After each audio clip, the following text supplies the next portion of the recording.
နာတော်နှစ်2558နှစ်ကောဇာတက္ကရာ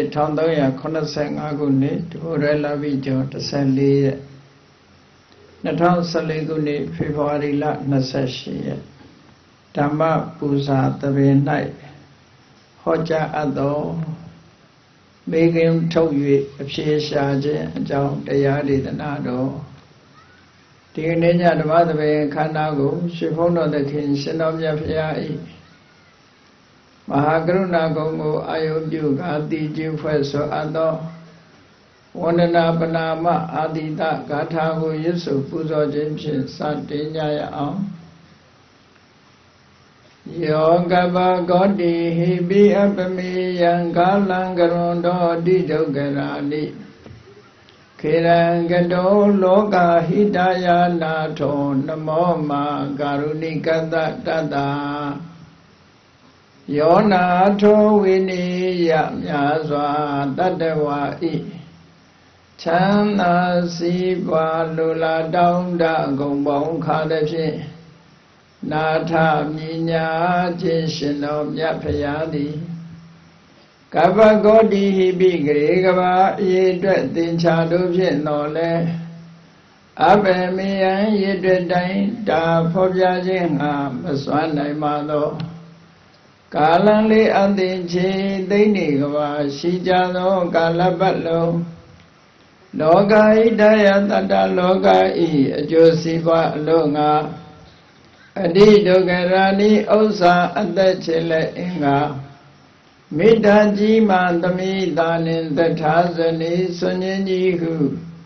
ကျတိထဝေငါးသွဲအစုအလုံးခဲရင်တော်မူတော်ကို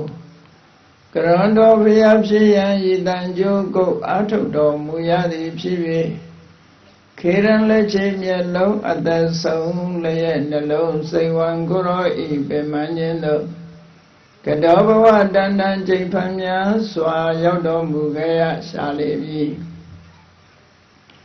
မဟာကရုဏီကတတတဝါများရင်ဝေတာကဲ့သို့တနာချစ်ခင်မဟာကရုဏာရှင်ဖြစ်တော်မူသောတသနာတသဝေနယများစွာတတဝါဤချမ်းသာစီးပွားလိုလားတောင်းတအကုန်ပေါင်းခါသည်ဖြင့်နာထမြညာထိုရှင်တော်မြတ်ဖရာနမောယုတိပြောင်းပြောင်းမှန်ကိုလျော့၍ကရောယုကျိုးရှိခိုးခြင်းသည်အထုဘဝတုစင်စစ်မသွေဖြစ်ပါစေတည်း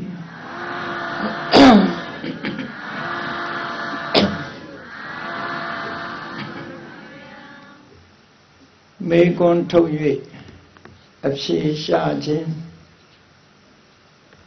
လောကမှာသိเสียအကြောင်းတွေအလွန်များပြားသည့်အတွက်ကြောင့်သိလို့သူပုဂ္ဂိုလ်တွေဟာမိမိတို့သိလို့တဲ့အကြောင်းအရာအတွက်မေကွန်းထုတ်ပြီးတော့ဖြေရှာလေးရှိကြတာလွန်ခဲ့တဲ့နှစ်ပေါင်းများစွာကစပြီးတော့ခဏအထိမေကွန်းထုတ်ပြီးတော့မိမိတို့သိလို့တဲ့အချက်အဖြေကိုရှာကြရတာဖြစ်တယ်မေကွန်းမေးခြင်းကိုဘုရားမြတ်စွာရဲ့ဒေသနာတော်တွေထဲမှာမဟာပညာသံဝတ္တနိကပฏิပဒါကြီးမားသောပညာကိုဖြစ်ပေါ်စေနိုင်တဲ့အကျင့်တရားကုသိုလ်ကောင်းတစ်ခုဖြစ်ဖော်ပြထားတာရှိတယ်ဒါကြောင့်မို့ဓမ္မလမ်းကြောင်းနဲ့ပတ်သက်တဲ့မိမိတို့သိလို့တဲ့မေကွန်းနေမေကွန်းမေးပြီးတော့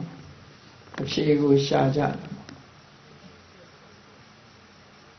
ဘုရားမြတ်စွာရဲ့သာသနာသမိုင်းကိုကြည့်မယ်ဆိုရင်လေမိလိန်နာဘုရင်ကြီးဆိုတာဓမ္မလမ်းကြောင်းနဲ့ပတ်သက်တဲ့မေကွန်းပေါင်းမြောက်များစွာမေးပြီးတော့မင်္ဂန်တဲ့အဖြေတစ်ခုရဖို့ရအတွက်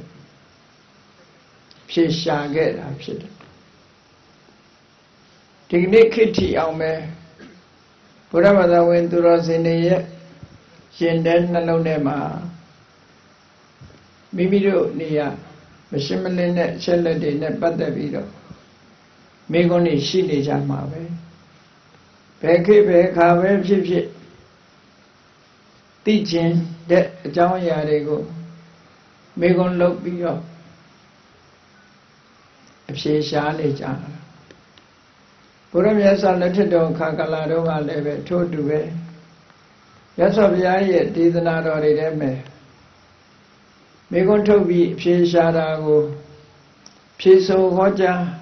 ရှင်းလင်းထားတဲ့ဒေသနာတော်တွေမြောက်များစွာရှိတယ်အဲဒီဒေသနာတော်တွေထဲမှာထင်ရှားဆုံးကတော့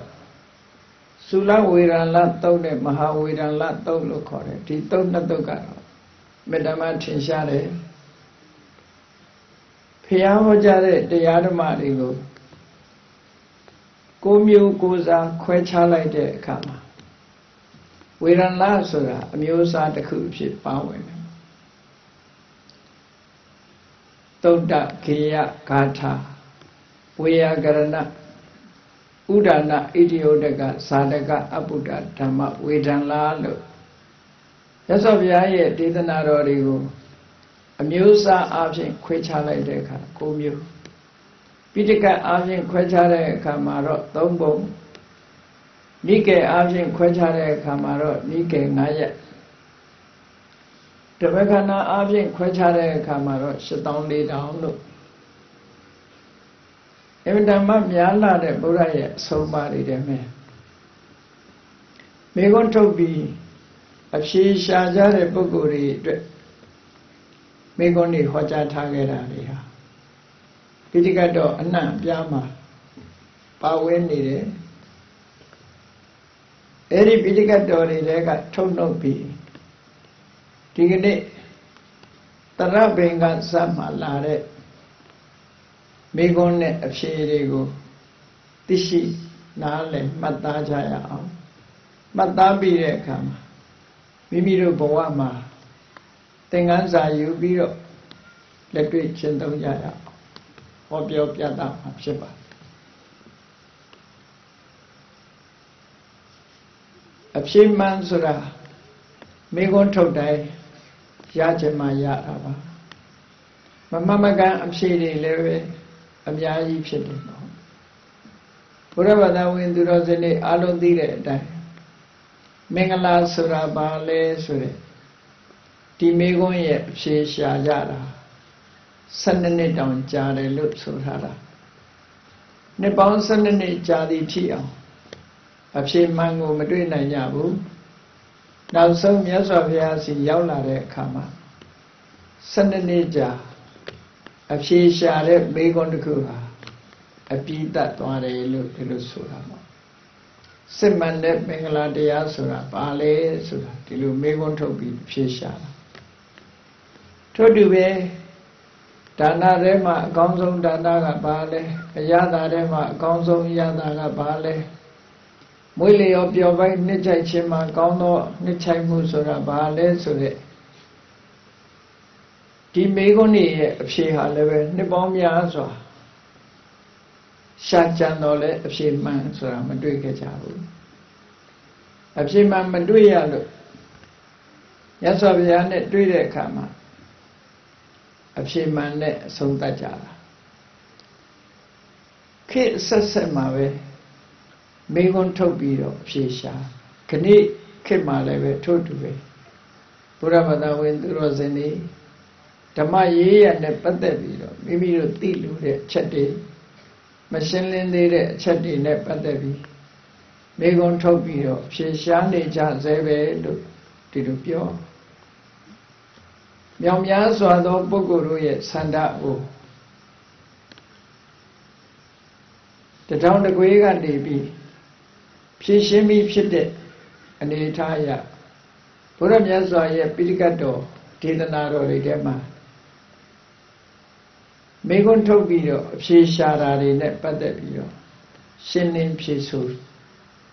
ကြရတာဖြစ်တယ်ပေါ့ရသော်ဘုရားလက်ထက်တော်ခါကာလတုန်းကရှင်မာကုဋ္ဌိကဆိုတဲ့ယဟန္တာရှင်မြတ်ကြီးဟာ အမြဲတမ်းရှင်သာရိပုတ္တရာကိုမေခွန်းထုတ်ပြီးတော့မေးလေရှိတယ်ရှင်သာရိပုတ္တရာကဖြေဆိုတယ်တုတ်တော်များများဟာရှင်သာရိပုတ္တရာနဲ့ရှင်မဂုဋ္ဌိကတို့ရဲ့အမေးဖြေမှတ်တမ်းတင်ထားတာတွေရှိတချို့တုတ်တန်တွေဟာအလွန်နဲ့ခက်ခဲပြီးတော့အစစ်မြင့်တဲ့တရားဒေသနာတော်တွေနဲ့ပတ်သက်တဲ့မေခွန်းတွေအဲ့ဒီမေခွန်းတွေဟာလည်းပဲပိဋကတ်တော်ထဲမှာကြည့်မယ်ဆိုရင်ဓမ္မပညာတရားဓမ္မနဲ့ပတ်သက်တဲ့မေခွန်းတွေဟာအလွန်များပြီးတော့ဖြေဆိုချက်တွေနဲ့လည်းရှင်းလင်းဖော်ပြထားတာရှိမြတ်စွာဘုရားရဲ့တပည့်ပရိသတ်ကိုကပฏิပု္ပ္ပာဝိနိတာလို့ဆိုတဲ့အတိုင်းမေခွန်းထုတ်ပြီးတော့ဆုံးမသွန်သင်ထားတဲ့တပည့်ပရိသတ်ဖြစ်လို့အသိပညာကိုဦးစားပေးပြီးတော့လေ့လာရတဲ့ဘာသာတရားဖြစ်လို့အခုလိုတရားဝဲကြီးတွေကျင့်ပပြီးတော့အသိပညာတိုးပွားအောင်ကြိုးစားကြတရားနာရဲဆိုတာအသိပညာတိုးပွားဖို့ပဲဖြစ်တယ်သုတ္တုတာသုတ္တဝဋ္ဌနိစဗေကျမ်းဂန်မှာဆိုထားတဲ့သုတ္တုတာမတ္တနာယူလိုတဲ့စိတ်ဆန္ဒရှိခြင်းဟာသုတ္တဝဋ္ဌနိအကြမြင်ဘောဓုတကိုတိုးပွားစေတယ်အဲ့ဒီအကြမြင်ဘောဓုတတွေများလာရင်ဘာအကျိုးရှိသလဲဆိုရင်သုတံပညာယဝဋ္ဌနံကြမြင်ဘောဓုတတွေတရားနာ၍ဖြစ်စေမေခွန်းထုတ်ပြီးအဖြေရှာထားလို့အဖြေရ၍ဖြစ်စေစာဥစ္စာပေဖတ်ရှု၍ဖြစ်စေကြောင်းချင်းရတွေနဲ့ပတ်သက်ပြီးတော့တုတ္တများများရလာပြီဆိုရင်ဘာဖြစ်လဲတုတ္တံပညာယဝဋ္ဌနံစဉ်းစားဉာဏ်တွေကိုတိုးပွားစေတယ်မမှန်ကန်ကန်ဆုံးဖြတ်နိုင်တဲ့အသိဉာဏ်တွေကိုရရှိစေတယ်များများစီးပူးထားလေးလေးများများအသိတရားတွေပေါ်များလာတယ်သို့တော့ဘောဓုတတချို့ကြတော့ဒီလိုထင်တတ်တာလည်းရှိတယ်ဘောဓုတများလေးလေးတန်တရားတွေများလာလေးလေးနဲ့ဒီလိုပြောတဲ့ပုဂ္ဂိုလ်လည်းရှိတယ်ဒီလိုဖြစ်ရခြင်းဟာသူ့ရဲ့ဘောဓုတမစုံလင်လို့တာတင်ဖြစ်တယ်ဘောဓုတကြောင့်တန်တရားဖြစ်တာမဟုတ်ဘူးဘောဓုတမှန်ကန်တဲ့တုတ္တဟာပညာကိုသာဖြစ်ပေါ်စေတယ်တန်တရားကိုဖြစ်စေတာမဟုတ်ဘူးဒါကြောင့်မို့လုံလောက်အောင်စီးပူးအထောက်ဖို့တော့လိုတယ်မမှန်ကန်ကန်စဉ်းစားနိုင်တဲ့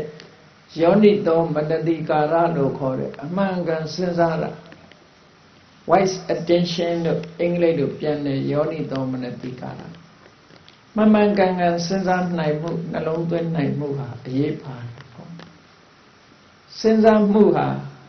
လမ်းကြောင်းလွဲနေလို့ရှိရင်လည်းတန်တရားကိုဖြစ်ပွားစေနိုင်တယ်ဘယ်ရာပဲဖြစ်ဖြစ်မမှန်ကန်ကန်စဉ်းစားနိုင်ရလမ်းကြောင်းမှန်နဲ့စဉ်းစားဖို့တစုံတစ်ခုမမယွင်ယွင် unwise attention လို့ခေါ်တယ်အာယောနိသောမနတိကာရဆိုတဲ့မမကန်စဉ်းရင်စဉ်းစားလာပြီဆိုလို့ရှိရင်တော့တန်တရားတွေဖြစ်ပွားစေတိုင်းတာမှန်မယ်ဒါဟာတုတ္တကြောင့်ဖြစ်တာတော့မဟုတ်ဘူးအေးလူဘဝရလာတဲ့အခိုက်မှာတုတ္တဆိုတဲ့ဇာဘူးနာဝဘောတုတ္တတွေရှိအောင်စီးပူးကြရတယ်မှတ်သားကြရတယ်နာယူကြအဲ့ဒီလိုတုတ္တတွေများလာတဲ့အခါမှာတုတ္တံပညာယဝဋ္ဌနံစဉ်းစားဆင်ခြင်တဲ့အသိဉာဏ်တွေဟာတိုးပွားလာတယ်ဒါဖြင့်အသိပညာတွေတိုးပွားလာရင်ဘာအကျိုးရှိသလဲလို့မေးမယ်ဆိုရင်ပညာယအဋ္ဌံဇာနာတိအသိပညာရှိမှဘဝအဓိပ္ပာယ်လောကအဓိပ္ပာယ်ဓမ္မအဓိပ္ပာယ်ဆိုတာကိုသိရှိနားလည်နိုင်ပညာကမှသိနိုင်တယ်အဲ့ဒီလေးနဲ့တဲ့အဓိပ္ပာယ်တွေကိုပညာကမှသိနိုင်တယ်အဲ့ဒီလိုသိမှသာလေညာတော်အထောဒုက္ခဝဟော Bawa David Shensheni Divi Surama Chanda Dukha Sura Yana Lu Jochon Satwe Biro Pobiata Sakayachi Ella Jamulo Tuta Lulare Buguri Diana Jare Sabi Pashu Jare Pashu Dadi Dreja Pinyari Yare Yatare Pinyane Singing Sensate Lulu Mama Mashu Pawaki Shalane Kama Mangane Lanjong Juitate Erelo Mahobu solution Tuta Neba Poguriha Lodina ne Melodina le Quechavido Madibu A Pishira ne Picana Gole Quechavido Madibu Kudu ne Agudo Sorale Quechavido Madibu Madivi Dredja Melodina go Lodine look tenne Lodina Jaro Melodin Bulu tenne Tendi die Mama Yuni Pico A Pishira go Pimisi Bulu Timbi A Pimisi Jaro Pishira look tenne Choyin Jadi Pipon la that Dajamo Tuta Sibu Atopo Tuta Ma Yala Pinya Nema Pawa David Nalebi Lamman be Mimi the Chanda Dukha Sura Pawa Ya Pawagani Lumyode Tanaya was saying Koya Negan Chanda Sura Yama Bunama today look to so. Tajam Megon Topiro, she Shangaja Rego, Madana you may swing.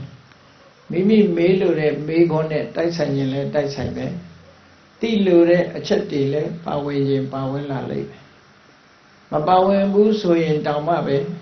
Mimi Badi Dera Soyin, Dilare, Pina Tudora. Ediniama. Tarabinga Sama Megonine a fish agera lady coo, Matabi or Chijara Tarabinga Sola Yasaviaye Takudo de Boaga Pina Shi Yadeji and Name Webship Eri Pina Shi Yadejiha Yade Bokinga Pina Taro de Bave Tadana Yadiri Soma Tadana de Wayapiro Yadi Wulu. Do ye Soma Oba Yadiri Yamyaza sheet. The gay goes once on thy neck. A she tongue thy neck, Jayashi need to pit. Tinsha Georgiabi. Sam Benini Yalo. Two charred the Matachins in the goo, Omin Boyokede. Boko Miaji pit. Any Bogo Miajita, the charming at Labiro, Megoni made a Nandiga made a Megon Mepsip, Jamabiga made a Megon Mepsip, Lubima made a Megon Mepsip, Tanta Loga net the sign of Megonha, Tatu Nimia, to do website. That's all. Pay Megon Mepsip. Not made a Megon yet of Shehale, Ludari, Joshi.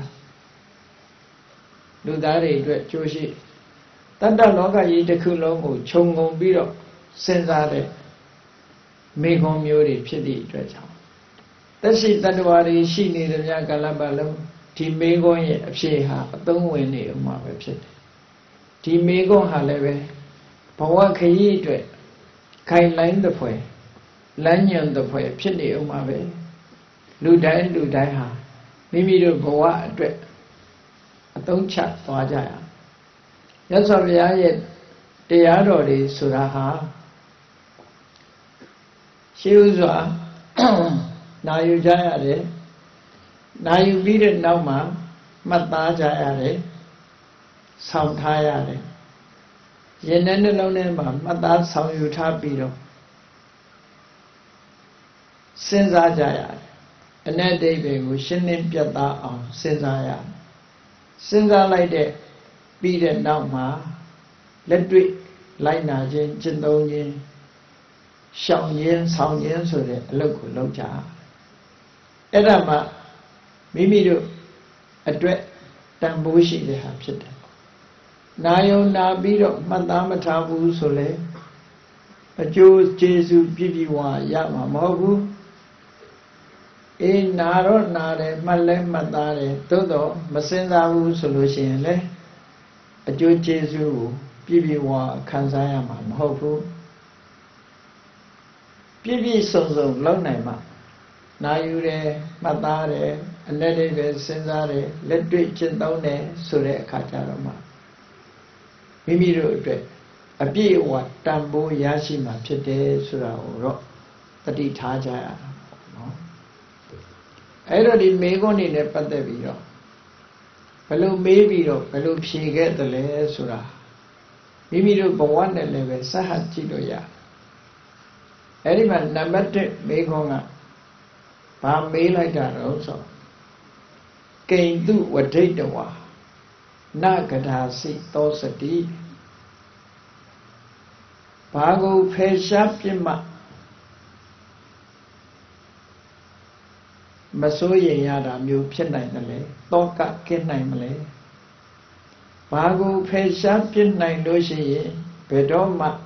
တောကမဖြစ်တော့ဘူးဆိုတာဘယ်တော့မှတောကမဖြစ်ရလေအောင်ဘာကိုဖယ်ရှားရမလဲဆိုလိုတာနော်လောကကြီးမှာကြည့်လေဘုန်းကြီးတို့တွေတောကဆိုတာရှိနေကြတာလူတိုင်းဟာတောကရှိတယ်ဘာဖြစ်လို့တောကရှိနေရတာလဲဆိုတွေ့တာမှုရှိနေလို့တောကရှိတယ်တဏှာယဇာတိတောကောတဏှာကြောင့်တောကဆိုတာဖြစ်တယ်ပေမတ်တော်ဇာတိတောကောချစ်ခင်မှုဆိုတဲ့တဏှာကြောင့်တောကဖြစ်တယ်ကာမတော်ဇာတိတောကောလူကျင်မှုကြောင့်တောကဆိုတာဖြစ်တယ်ဆိုချစ်ခင်မှုတွေတွေ့တာမှုတွေလူကျင်မှုတွေမကင်းသေးတဲ့ပုဂ္ဂိုလ်တိုင်းမှာရှင်တဲ့နှလုံးထဲမှာပူဆာတဲ့ပူလောင်တဲ့တောကဆိုတာရှိဘာကိုပဲတွေ့တဲ့နေရာမှာတောကဆိုတာလားနောက်ဆုံးမှအတွေ့မရှိပါဘူးဘာကိုမှမတွေ့ဘူးဆိုရင်ကိုယ့်ကိုယ်တွေ့တာပဲတောကဖြစ်เสียဆိုတာဘယ်လိုအချိန်မှာတောကဖြစ်တာလဲလို့ဆိုရင်ဗျတနာတရားနဲ့ကြုံတွေ့တဲ့အခါမှာတောကဖြစ်တယ်ဆွေမျိုးသားချင်းအာကိုနေတဲ့ပုဂ္ဂိုလ်ဟာဆွေမျိုးတွေပျက်စီးဆုံးမသွားပြီဆိုရင်တောကဖြစ်တယ်စိစိမ်ဥစ္စာအာကိုနေတဲ့ပုဂ္ဂိုလ်တွေဟာစိစိမ်ဥစ္စာယိုယင်းသွားတယ်ဆိုရင်တောကဖြစ်တယ်တောကဖြစ်เสียတယ်လက်လွတ်ဆုံးရှုံးသွားတာကိုအကြောင်းပြုပြီးတောကဖြစ်တာကျမ်းမာနေသူကယောဂဖြစ်လာရင်တောကဖြစ်တယ်အဲ့တော့တောကဆိုတာစဉ်းစားကြည့်သူ့ဘာသူနေရင်တော့ဖြစ်နေမှာမဟုတ်ဘူးတစုံတစ်ခုကျုံလာပြီဆိုရင်နေမထိထိုင်မချိရင်ထဲမှာပူဆာတဲ့တောကဆိုစိုးရိမ်စိတ်တွေဝင်လာတာကျမ်းမာတဲ့နေရာကနေယောဂဖြစ်လာတဲ့စေသွားဆန်းလို့ medical check-up သွားလို့ diagnose မှာစီဂျိုရှိတဲ့သွေးတိုးရှိတဲ့ဆိုဆုံးကင်ဆာရှိတဲ့ဆိုရင်နေမတိထိုင်မတိတောကဖြစ်လာမှာတွေ့တာမှုရှိနေလို့ဒီလိုတောကဆိုတာဖြစ်တာအဲ့ဒီလိုတောကဆိုတာမျိုးမဖြစ်ရလေအောင်ဘာကိုဖယ်ရှားရမလဲ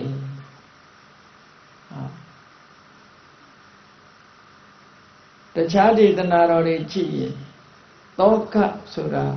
မဖြစ်ရလေအောင်ဘာကိုဖယ်ရှားရမလဲလို့ဆိုရင်တွေ့တာမှုကိုဖယ်ရှားရမယ်လူကျင်မှုတတ်မဲ့မှုတွေကိုဖယ်ရှားရမယ်ဒီအဖြေမျိုးနဲ့ရနိုင်တယ်အခုဒီမေကုံနဲ့အဖြေကြတော့ဘာကိုဖယ်ရှားနိုင်မှတောကဆိုတာကင်းနိုင်တယ်လေ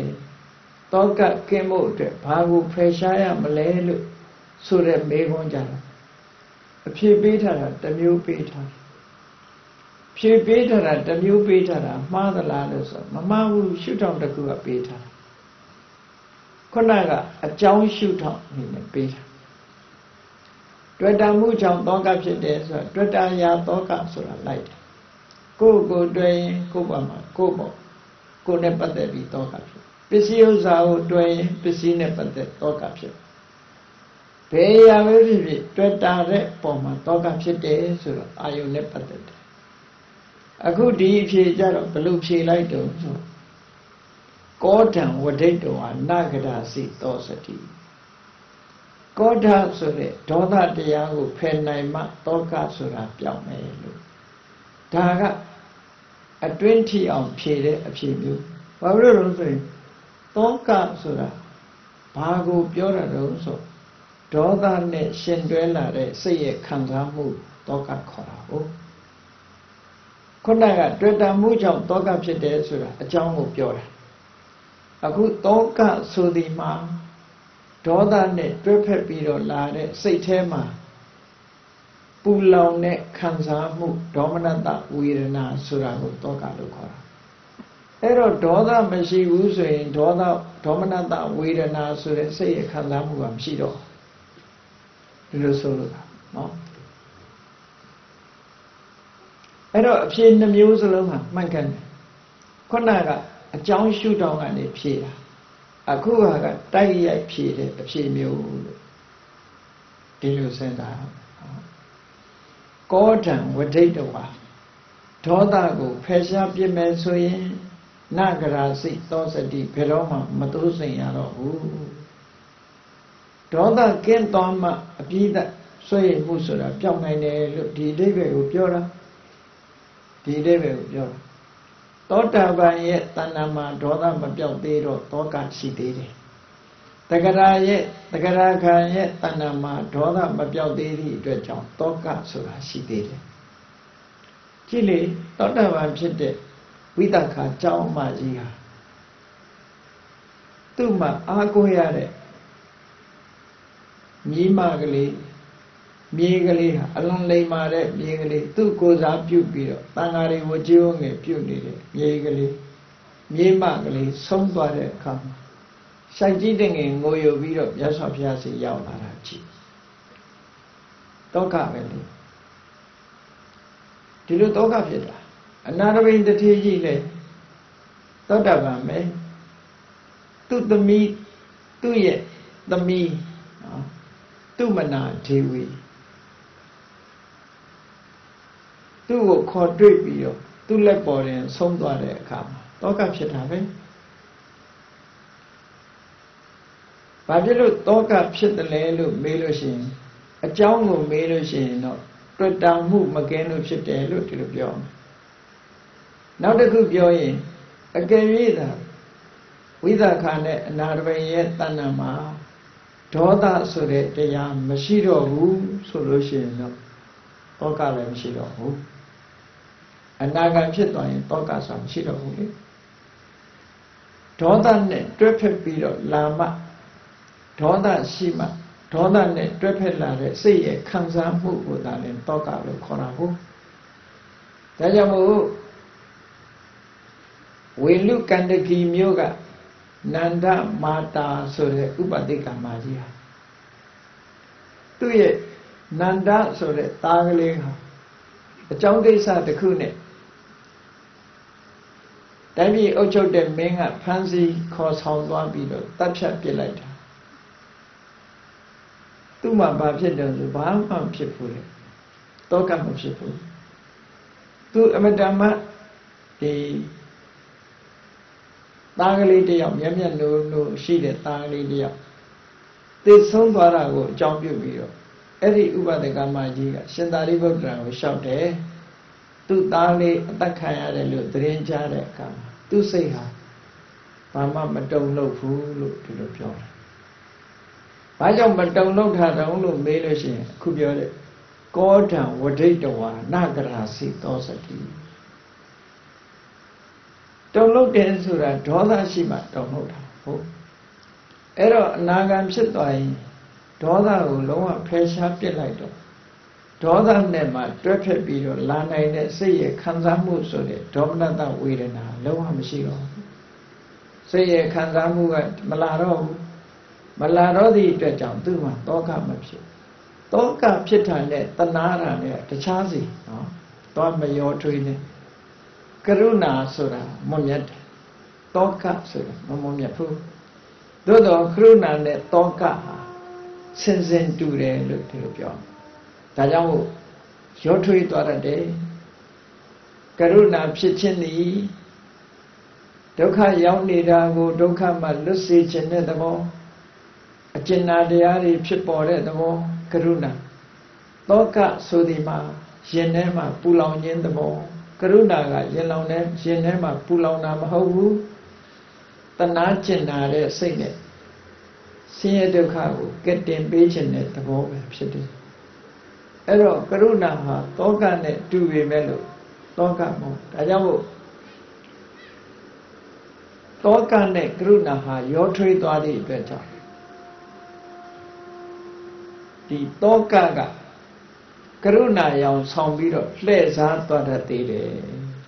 ဝိဇ္ဇနာဆိုရယ်သောကောကရုဏာယဝိဇေတိမေတ္တာနဲ့ရာဂလည်းနှိစပ်လို့ရာဂောမေတ္တာယဝိဇေတိရာဂကမေတ္တာရောင်ဆောင်ပြီးတော့လှည့်စားသွားတတ်တယ်သောကကလည်းကရုဏာရောင်ဆောင်ပြီးတော့လှည့်စားတတ်တယ်သောကနဲ့ကရုဏာဟာတခြားစီလို့မှတ်ရမယ်နန္ဒမတ္တဥပတိကမကြီးဟာသူ့သားလေးပေါ်မှာအကျဉ်းနာဖြစ်တယ်သို့တော့သောကမဖြစ်ဘူးလို့ဒီလိုဆိုတာပေါ့ဒါကြောင့်မို့ဒီအဖြေမှာကောဒံဝဋိတဝါနဂရစိတ်သောစတိကောဒဆိုတာကိုကောဒဆိုတဲ့ဒေါသတရားကိုဖယ်ရှားလိုက်နိုင်မယ်ဆိုရင်ဘယ်တော့မှသောကမရောက်တော့ဘူးတဲ့ဒီအဖြေတစ်ခုရတယ်ပေါ့ကဲနောက်တစ်ခုကြည့်ကြအောင်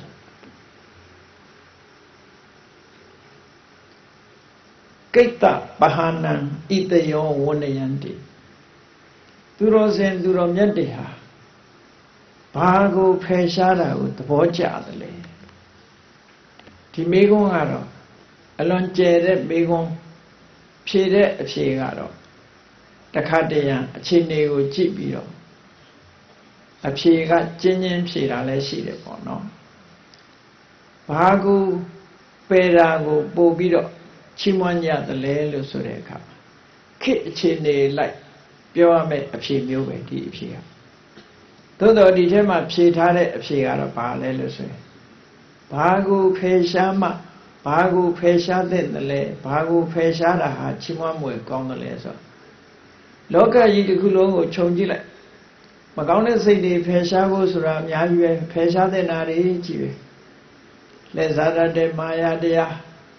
ကောက်ကျစ်တတ်တဲ့ကေရာကေတာထေယဆိုတဲ့တရားတွေမမနာတွေအိတ်သားတွေဒါတွေဖယ်ရှားမှာတွေကြီးပဲသို့တော့တချို့ဟာတွေကလူတိုင်းမှာရှိသလားဆိုတော့လူတိုင်းမှာမရှိဘူးလောကကြီးမှာအနည်းအများစဉ်းစားပြီးတော့ကြည့်မယ်ဆိုလို့ရှိရင်ဘာဟာများနေတတ်တယ်လဲလို့ဆိုရင်မြတ်စွာဘုရားကိုယ်တိုင်ကိုယ်ကကျေးဇူးတည်တတ်မှုကိုသူတော်ကောင်းရဲ့ယတ္တိယလို့ဒီလိုဟောတယ်တပုရိသဘုံမိဘရဲ့ကျေးဇူးကိုသိရမယ်ဆရာသမားတွေရဲ့ကျေးဇူးကိုသိရမယ်မိမိပေါ်မှာတစုံတစ်ခုပြုပြီးတဲ့အကူအညီပေးတဲ့ကျေးဇူးတရားဆိုတာသိရမယ်သို့တော့ကျေးဇူးသိတဲ့ပုဂ္ဂိုလ်ဟာလောကမှာများသလားလို့ဆိုမများဘူးအမှန်တမ်းနည်းတယ်အမှန်တမ်းရှားပါတာဖြစ်သောကြောင့်အလုံးခြုံငုံပြီးတော့ဘာကိုဖယ်ရှားတာဟာဘာကိုဖယ်ရှားမှုကိုသူတော်စင်တွေကချီးမွမ်းတယ်လေလို့ဆိုမြတ်စွာဘုရားသခင်ကိုရောမြတ်ကိုယ်တိုင်ကသူတော်ကောင်းလို့ဆိုတဲ့သတ်မှတ်ချက်ဟာဘာနဲ့သတ်မှတ်တုံးဆိုကျေးဇူးတည်တတ်မှုနဲ့သတ်မှတ်တယ်ကျေးဇူးကံတဲ့ပုဂ္ဂိုလ်ကများတာကျေးဇူးသိမှုနဲ့ကန့်တတ်ထားတာဖြစ်သောကြောင့်ဒီအဖြေပေးတဲ့အခါလဲအဲ့ဒါနဲ့ပေးတာဟာအလုံးကိုရုပ်တိရှိတယ်ကြိုးကြောင်းစီလျော်တယ် logical ဖြစ်တယ်လို့ဒီလိုပြောလို့ရဘယ်လိုအဖြေပေးတော့ဆိုမက္ခတပဟာနံဣတယောဝနယန္တိမက္ခဆိုတာကျေးဇူးတရားကိုခြေဖြတ်တဲ့သဘောကျေးဇူးကန့်တတ်တဲ့သဘောလောကလူတွေဟာတရားမှာ69လောက်ကကျေးဇူးကန့်တတ်နေတယ်ပေါ့အဲ့ဒါလို့ကျေးဇူးကန့်တဲ့ပုဂ္ဂိုလ်တွေများပြားလာသည့်အတွက်ကြောင့်ကျေးဇူးတည်တတ်မှုကိုသူတော်ကောင်းတို့သတ်မှတ်ရတဲ့အနေအထားထိရောက်လာတယ် ဒါကြောင့်မလို့မက္ခဆိုတဲ့ကျေစုကံမှုကိုဖယ်ရှားတဲ့နဲ့အဲ့ဒါကိုဖယ်ရှားမှပညာရှိတွေကချီးမွမ်းကြတယ်လို့ဒီအဖြေပေးထားတာဟာလဲအလွန်တင့်တော်တဲ့အဖြေတစ်ခုပဲလို့ဒီလိုပြောသို့တော့ဖယ်ရှားတဲ့နာတွေဒီတမကများတယ်လို့ပြောရမှာပေါ့ဟောနောက်မေးခွန်းတစ်ခုနဲ့အဖြေတစ်ခုကြည့်ရကတ္တိဒဝုဒ္ဒံဖရုတံခမေထာဒီလောကကြီးမှာတဲ့ဒီလောကကြီးမှာဘသူရဲ့အပြောဆိုကိုကျန်တဲ့နဲ့အပြောဆိုကိုသိခံရမှာလဲဘသူရဲ့ချမ်းသာစွာပြောဆိုမှုကိုသိခံရမှာလဲဆိုတဲ့မိကုံတစ်ခုပဲအဲ့တော့ဒီနေရာမှာဘသူရဲ့လို့ဆိုတဲ့အဖြေကပြောဆိုတာကဘာလို့ဆိုရင်ကိုယ်ရဲ့ကြီးတဲ့ပုဂ္ဂိုလ်ရှိတယ်ကိုယ်ရဲ့ယာဓုကြီးတဲ့ပုဂ္ဂိုလ်ရှိတယ်ကိုယ်ရဲ့မြင့်မြတ်တဲ့ပုဂ္ဂိုလ်ရှိတယ်ကိုယ်နဲ့ဓာန်တုပုဂ္ဂိုလ်ရှိတယ်ကိုယ်ရဲ့နှိမ့်ကြတဲ့ပုဂ္ဂိုလ်ရှိတယ်အဲ့ဒါလို့ကိုယ်ရဲ့တာတဲ့ပုဂ္ဂိုလ်ကိုယ်နဲ့ဓာန်တုပုဂ္ဂိုလ်ကိုယ်အောက်ကပုဂ္ဂိုလ်အဲ့ဒီပုဂ္ဂိုလ်တွေပြောတဲ့ကျမ်းတမ်းတဲ့စကားဆိုဘသူရဲ့ကျမ်းတမ်းတဲ့စကားကိုဘသူရဲ့အပြောအဆိုရိုင်းပြမှုကိုသိခံရမှာလဲဒီလိုပြောတာဒီမေကုံးဒီလိုမေးလိုက်တာဒါလည်းအဓိပ္ပာယ်ရှိတယ်ပေါ့ဘာလို့လဲဆိုကိုယ်ရဲ့မြင့်မြတ်တယ်ကိုယ်ရဲ့ယာရုကြီးတယ်ကိုယ်ရဲ့အထက်ကလူအဲ့ဒီအထက်ကပုဂ္ဂိုလ်ရဲ့စကားကိုသိခံတယ်ဆိုတာဘာဖြစ်လို့သိခံလဲကြောက်လို့သိခံပြန်မပြောရဲဘူးလေသိခံတာအစစ်မဟုတ်ဘူးကြောက်လို့သိခံဘယာဟိတိဋ္ဌတဝဆောခမေတာဟောကိုယ်ရဲ့ယာရုကြီးတဲ့ပုဂ္ဂိုလ်ကိုယ်ရဲ့အစစ်မြင့်တဲ့ပုဂ္ဂိုလ်ကကြံ့ကြံ့ထန်ထန်ပြောရင်ငုံခံရတာဟာဘာကြောင့်ငုံခံကြောက်လို့ငုံခံတာဒီလိုဆိုလို့ကိုယ်နဲ့အဆင့်တူပုဂ္ဂိုလ်တယောက်ကကိုယ်ကိုကြံ့ကြံ့ထန်ထန်ပြောမယ်ဘာကြောင့်သိခံဘာကြောင့်သိခံလဲလို့ဆိုတဲ့အခါမှာကိုယ်နဲ့အဆင့်တူကြတော့နေမဲငဆအချင်းများမှုတွေပေါ်လာဘာဖြစ်လဲဆိုရင်ဓာန်တုရည်တူသမားတွေကမင်းတစ်ချက်ခောက်ရင်ငါနှစ်ချက်ခောက်မယ်ဆိုဒီလိုတွေဖြစ်လာတတ်တယ်ပေါ့နော်မင်းကတစ်ခုလုံးရင်ငါနှစ်ခုလုံးမင်းကနှစ်ခုလုံးရင်ငါကလေးခုလုံးမယ်ဆိုတာမျိုးအဲ့ဒီလိုတာရံဘလို့ဆိုတာတယောက်နဲ့တယောက်တိုးဆင့်ပြီးတော့ရှင်ပြိုင်လာမှုတွေဖြစ်ပေါ်လာတတ်တယ်အဲ့ဒါကြောင့်မို့လို့မိမိနဲ့ဓာန်ရည်တူတဲ့ပုဂ္ဂိုလ်ရဲ့စကားကိုသိခံတာဟာဒီလိုအချင်းများမှုအတွက်သိခံကြတယ်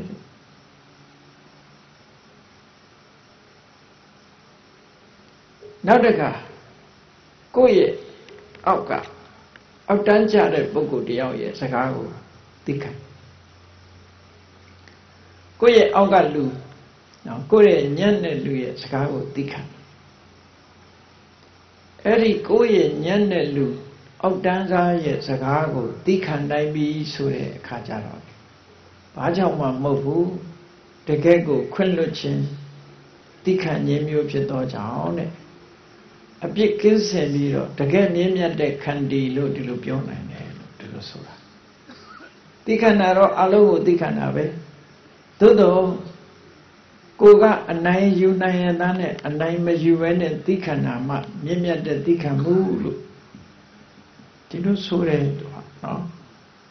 ဒီလိုဆိုတယ်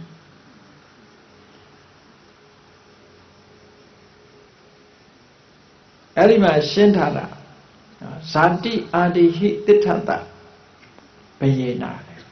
ကိုယ့်ရဲ့အမျိုးဆက်အပြင်နဲ့မြင်မာတယ်ဓနဂုံနဲ့လည်းမြင်မာတယ်ယာရုဂုံနဲ့လည်းမြင်မာတယ်အဲ့ဒီပုဂ္ဂိုလ်ကိုသိခံရတာဟာကြောက်လို့သိခံတာကိုယ်နဲ့အလားတူတဲ့ပုဂ္ဂိုလ်ကိုသိခံတာကြတော့ အပြိုင်အဆိုင်အချင်းများမှုလားမလိုလားအပ်တာတွေဖြစ်မှာဆိုလို့သိခံရှင်ပြိုင်မှုတွေကတူးလာတော့သိခံအေးကိုအောင်နှင်းကြတဲ့ပုဂ္ဂိုလ်သိခံတာကြတော့သူကခုနကကိုယ်ရဲ့မြင့်တဲ့ပုဂ္ဂိုလ်သိခံတာကြောင့်လို့သိခံတာရဲ့ကိုယ်နဲ့ဓာတ်နုပုဂ္ဂိုလ်ရှင်ပြိုင်မှုတွေများလာလို့သိခံတာရဲ့အဲ့ဒီသိခံမှုနှစ်ခုဟာအဓိဝဒနာခန္တီဆိုတဲ့သိခံမှုမျိုးမဟုတ်ဘူးတဲ့ဟောသိခံမှုမျိုးမဟုတ်ဘူးတဲ့ကိုကအဆင့်တန်းချင်းกว่าပြီးကိုအောက်မှာအလွန်နှိမ့်ကြတဲ့ပုဂ္ဂိုလ်သိခံတဲ့အခါကြတော့မှအကောင်းဆုံးသိခံမှုဘာမှအကြောင်းမပါဘူးအဲ့ကြသိခံမှုတသက်ပဲအဲ့ဒီသိခံမှုဟာမြင့်မြတ်ဖြူစင်တဲ့ထက်တန်းကြတဲ့သိခံမှုလို့ဒီလိုဆိုတဲ့အဲ့တော့ပြောလို့တာကတော့ကြမ်းတမ်းစွာပြောဆိုတဲ့ဘယ်ပုဂ္ဂိုလ်ရဲ့စကားကိုသိခံတာဟာအကောင်းဆုံးလဲလို့ဆိုရင်အဆင့်မရှိတဲ့ပုဂ္ဂိုလ်တယောက်ရဲ့ပြောတာကိုယ့်ရဲ့အောက်ကိုကအနိုင်ရနိုင်ရင်တန်းနဲ့အနိုင်မယူဘဲနဲ့သိခံတဲ့သိခံမှုမျိုးဟာအလွန်မြင့်မြတ်တဲ့သိခံမှုမျိုးလို့ဒီလိုဖြေဆိုထားတာပေါ့နော်ဒါလည်းအလွန်တဘာဝကြတာပဲကျန်တဲ့သိခံမှုတွေကတခြားအကြောင်းတွေပါလာတတ်သေးတယ်အဲ့ဒီမှာဒီသိက္ခဏနဲ့ပတ်သက်ပြီးတော့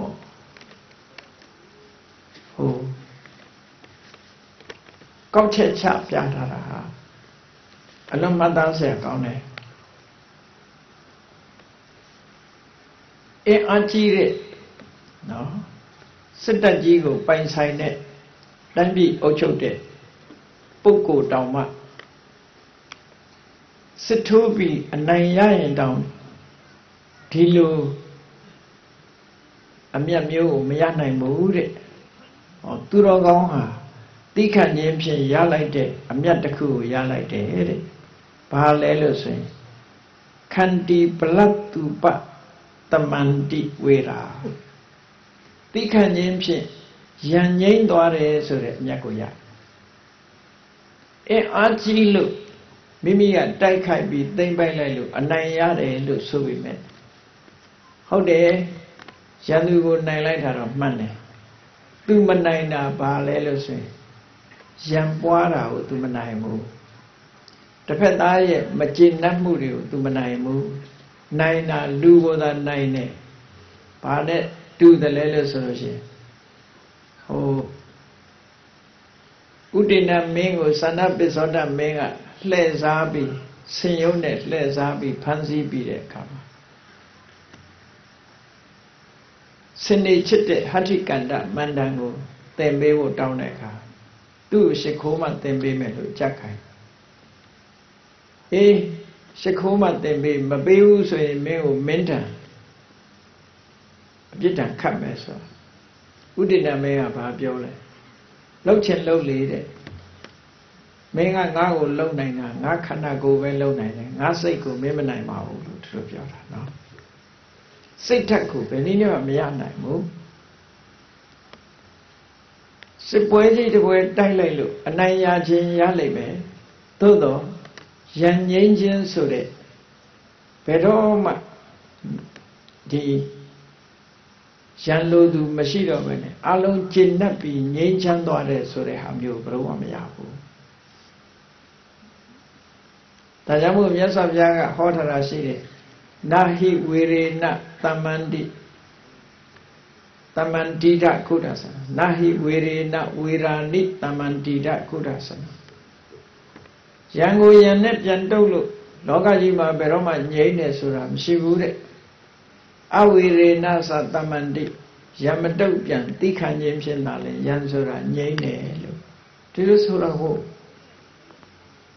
အဲ့တော့အနိုင်ရခြင်းတော့ရလိမ့်မယ်ဘာဖြစ်တယ်ရန်တော့ပွားနေတယ်ကိုယ်သုတ္တန်တစ်ခုမှာမြတ်စွာဘုရားကတဘာဝကိုရှင်းပြထားတယ်လောကမှာအနိုင်ယူတဲ့ပုဂ္ဂိုလ်တွေအနိုင်ရလာလို့ရှင်ပြောတယ်သို့တော့လူကိုယ်သာနိုင်လိုက်တာစိတ်ဓာတ်ကိုမနိုင်လိုက်ဘူးသူဇယံဝေရံပတ္တဝတိ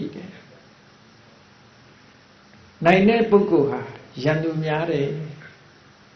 သူ့ပေါ်မှာမုန်းတဲ့ပုဂ္ဂိုလ်တွေပိုများလာတယ်ဒီလိုဆိုတာ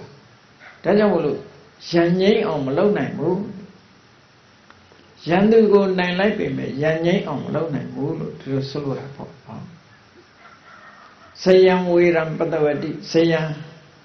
အောင်နိုင်လို့ရှိရင်ဝေရံပတဝတိရန်သူတွေကိုတိုးပွားလာစေတယ်ဒုက္ခံတိတိပရာဇိတောရှုံးသွားတဲ့ပုဂ္ဂိုလ်ကစိတ်ဆင်းရဲလက်ဆင်းရဲနဲ့အိပ်ရတယ်မြတ်စွာဘုရားကနှစ်ခုနိုင်ရှင်ပြပြီးဥပတန္တောဒုက္ခံတိတိဟိတဝါဇယပရာဇယအနိုင်ရှုံးနှစ်ခုစလုံးကိုစွန့်လွတ်ပြီးတော့တိခံခြင်းမေတ္တာထားခြင်းဖြင့်အောင်နိုင်တဲ့ပုဂ္ဂိုလ်သာလေစိတ်နှလုံးငြိမ်းချမ်းမှုကိုအပြည့်အဝရနိုင်တယ်လို့ဒါမှန်ကန်တဲ့နည်းစနစ်တစ်ခုရသော်ပြဟောပြဟုတ်တယ်လောကမှာအနိုင်ရဖို့ကြိုးစားပြီးတော့နိုင်သွားတာနဲ့ပြီးသွားလားလို့ဆိုမပြီးဘူးမပြီးဘူးဒီကနေ့ခေတ်ပဲကြည့်လေအကြမ်းဖက်သမားဆိုတဲ့ terrorist ဘလောက်ပဲတပ်ဖြတ်နေ terrorist ကပျောက်သွားလားဆိုမပျောက်ဘူးမပျောက်ဘူးအနိုင်ရတယ်လို့မဆိုနိုင်ဘူးဒီနေရာပျောက်သွားဟိုနေရာပေါ်လာလိုက်ဒီလို terrorism ဆိုတာဟာဒီနည်းနဲ့ဖြည့်ရှင်းလို့ကတော့ဘယ်တော့မှပျောက်မှာမဟုတ်ဘူးလို့မြတ်စွာဘုရားဒေသနာတော်အရာကဒီလိုဆိုလိုတာပေါ့ဟောအမုန်းတရားတွေကိုဖယ်ရှားပြစ်နိုင်မှသာလေလောကကြီးရဲ့ငြိမ်းချမ်းမှုဆိုတာဖြစ်လာနိုင်တယ်လို့ဒါကိုရှင်းရှင်းလေးရေးထားလိုက်ပေါ့ဟာခက်နဲ့လည်းအပ္ပဒမစီတီရောတယ်ပေါ့နာဟေတမတ္ထံမဟာတိတေနာတရဇိကယုသမာနာလဗေထာ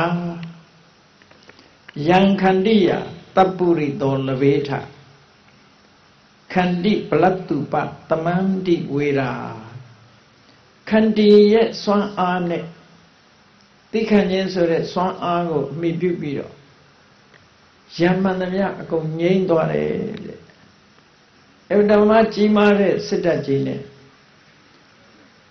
အစွမ်းတက်တဲ့လက်နက်ကြီးတွေအသုံးပြုပြီးတော့အနိုင်ရလိုက်ပေမဲ့လို့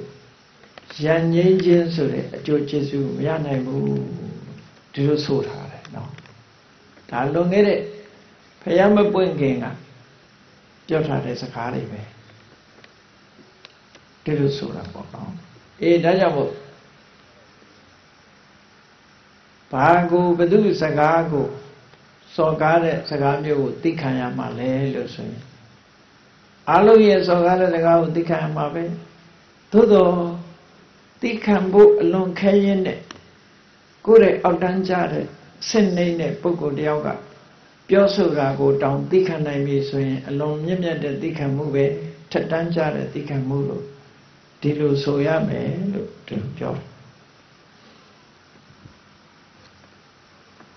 ဟောနောက်မေခွန်းတစ်ခုကပါလိုက်လို့ဆိုကထံဝိထံသီလဝန္တံဝဋ္ဌန္တိဘယ်လိုရည်ချင်းနေရှိမှကိုจิตသီလနဲ့ပြည့်စုံတဲ့ပုဂ္ဂိုလ်လို့သတ်မှတ်ရမလဲလောကမှာကိုချင်းတရားကောင်းသူဆိုတာဟာဒီကနေ့ခေတ်မှာလည်းတန်ဖိုးရှိတာပဲလူသားတွေရှိနေသမျှကာလပတ်လုံးကိုချင်းသီလကောင်းတဲ့ပုဂ္ဂိုလ်တွေအရေးပါနေဦးမှာသူတော်ကောင်းတွေရဲ့အတိုင်းဝိုင်းမှာဆိုရင်သီလဆိုတာအမှန်တမ်းတန်ဖိုးရှိတယ်သီလံယာဝဆိုတာတာဓုဆိုတဲ့အတိုင်းသီလဟာငယ်စဉ်က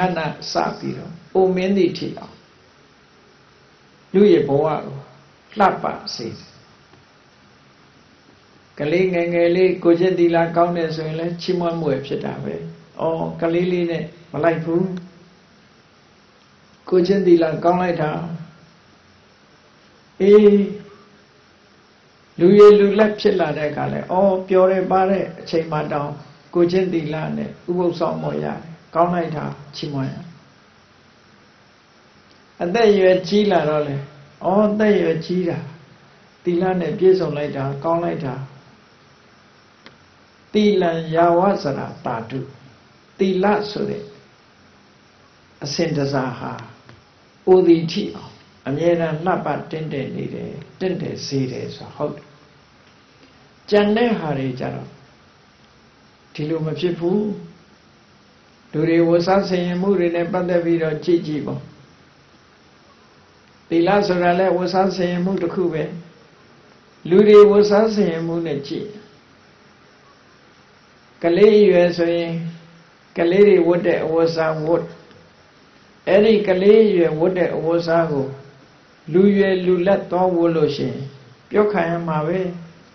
ဒီကောင်ကြောင်တောင်ထင်ပါရဲ့လို့ပြောခံအဲ့တော့ကလေးအဝတ်ကိုအဖိုးကြီးဖွားကြီးသွားဝတ်ပြန်လည်းပဲဒီကနေ့မှတငယ်ပြန်နေပြီလို့ပြောမှာပဲပြောကြမှာကဲ့ရဲ့မလွတ်ဘူးဟောသီလကြအဝိဒ္ဒစာဆိုတာကဲ့ရဲ့မှုမလွတ်နိုင်သူ့အရွယ်နဲ့သူစင်မတင့်တယ်သီလဆိုတာတော့အရွယ်မရွေးတင့်တယ်လို့ဒီလိုပြောတာဘယ်သူစင်ရင်နေပေါ့အဲ့ဒါကြောင့်မို့သီလဆိုတာအမှန်မှကောင်းတယ်ကိုချင်းတရားဆိုဒီမှာသီလဆိုတာဘာကိုပြောတာတော့လို့ဆိုကာယကံနဲ့ဝစီကံ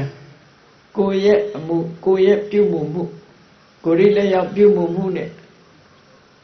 စကားပြောဆိုမှုဒီနှစ်ခုကိုစနစ်တကျထိမ့်သိမ်းတာစီကံထားတာပြောချင်တာတွေမပြောဘူးစီကံနဲ့ပြောတယ်ဒါဟာဝစီကံကိုထိမ့်သိမ်းတာလှုပ်ချင်တာတွေမလှုပ်ဘူးစီနဲ့ကံနဲ့နေတယ်ရှောင်ရမှာရှောင်တယ်လှုပ်ရမှာမှလှုပ်တယ်အဲ့ဒါလို့ကိုယ်နဲ့နှုတ်ဒီနှစ်ခုကိုထိမ့်သိမ်းဆောက်ရှောက်ခြင်းကိုသီလလို့ခေါ်တာပဲအဲ့ဒီသီလဟာဟိရိဥတ္တပဆိုတဲ့ရှက်ချင်းကြောက်ချင်းမကောင်းတဲ့အလုပ်လုပ်ရမှာရှက်တာရဲ့မကောင်းတဲ့အလုပ်ကြောက်ပတ်ဝန်းကျင်ကိုအလေးထားတာပဲ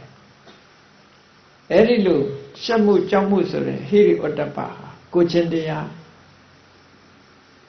ဖြစ်ပေါ်လာဖို့အတွက်ကိုချင်းသီလအတွက်အများကြီးထောက်ကူပြုတယ်ဖြစ်ပေါ်စေတဲ့အရာလို့ဆိုတာပေါ့ဒါကြောင့်လူလောကမှာကိုချင်းသီလဆိုတာနှုတ်ကိုစီကံထားခြင်းနဲ့ကိုယ်အပြုမှုကိုစီကံထားခြင်းပဲဖြစ်တယ်မလုံးသင့်တာကိုရှောင်တယ်လုံးသင့်တာကိုလုံးတယ်အပြစ်ကင်းတယ်သီလနဲ့ပြည့်စုံပြီဆိုရင်အနဝိဇ္ဇဒုက္ခအပြစ်ကင်းတဲ့ချမ်းသာကိုခံစားရတယ်ဘယ်ခေတ်မှာပဲဖြစ်ဖြစ်ကိုချင်းသီလနဲ့ပြည့်စုံတဲ့ပုဂ္ဂိုလ်ဟာဘာအပြစ်မှမရှိဘူးဒီလိုဆိုတော့ပေါ့အဲ့တော့ဒီမှာသီလရှိသူလို့သတ်မှတ်ဖို့ရအတွက်ဘာတွေလိုတယ်လဲလို့ဆိုရင်ခုနကပြောတာပဲကာယေနဝါစာယယောဓတင်ညတောဒီလောကကြီးမှာကိုမှုကိုစောင့်စည်းတယ်ကိုနဲ့လှုပ်ထားတယ်ကိုယ်ဒီလက်ရောက်ပြုလုပ်တဲ့ကိစ္စမှာကာယကံကိုစောင့်ထိန်တယ်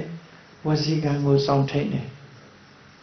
အဲ့ဒီကာယကံနဲ့ဝစီကံစောင့်ထိန်တဲ့ပုဂ္ဂိုလ်သီလရှိတဲ့ပုဂ္ဂိုလ်တို့ပြောတယ်ဒီမှာအဖြေထဲမှာဘာထည့်ပြောထားတော့ဆိုမနတ္တာသကိဉ္စိနကရောတိပပံသီလလုံမှုအတွက်စိတ်ထဲမှာတောင်းနော်